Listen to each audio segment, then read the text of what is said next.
Okay, guys, we're back at it again. This time, what we're going to do is we're going to create a Azure Storage container, so you could store your web or application files in the cloud.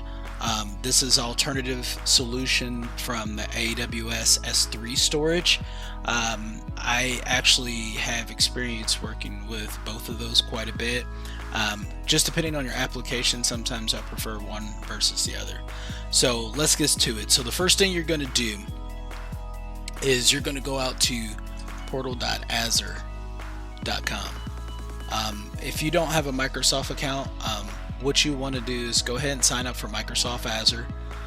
The one thing that I'm going to tell you, it will require that you provide a credit card. What you're going to need to do though is they're going to give you $200 credit for you to play around with. So if you're new, it's not going to really cost you a thing. So after you signed up for an account, I've already registered, so this is a fresh account with nothing on it. So what you want to do is after you sign in, it's going to bring you to this screen, and to create a storage account, what you want to look for is, if you don't see it, is storage accounts. If you don't see it here, it'll be over in the menu up top here, and you want to look for storage accounts. So for your application, let's just call this one Code and Coffee.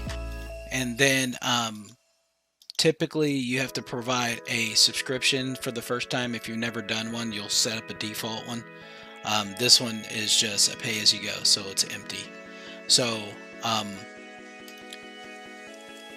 call it Code and Coffee again, and then we're just going to leave it as the default, and we're just going to hit review and create, and then hit create again, and then it'll go through, it'll create your storage account, it'll do its little dance saying it's deploying your storage.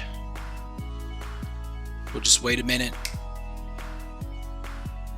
That was fast, wasn't it? Okay, so now that that's done, we'll jump out to the resource. But what we're going to look at for this application is we're just going to create a folder to store our images. So for Code and Coffee, we're going to go into containers.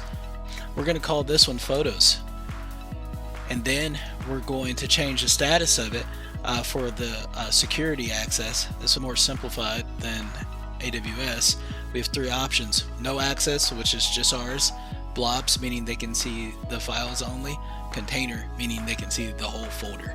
So we're going to choose just blobs because we don't want people scanning through our folder, and we're going to hit create. So after you've done that, you'll have your photos. You click on that, and then you can click on the upload button here.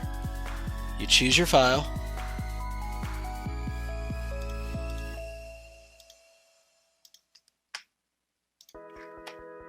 choose our files, and then we hit upload. And that's it. That's how you upload files to Azure Storage. One little bonus piece, if you just want to get that share link, all you have to do is click on the image, and it's right here. You copy that, there's your image links. If you have any questions involving Azure Storage, just leave it in the comments below, and I'll do my best to get back at you. Thanks for watching.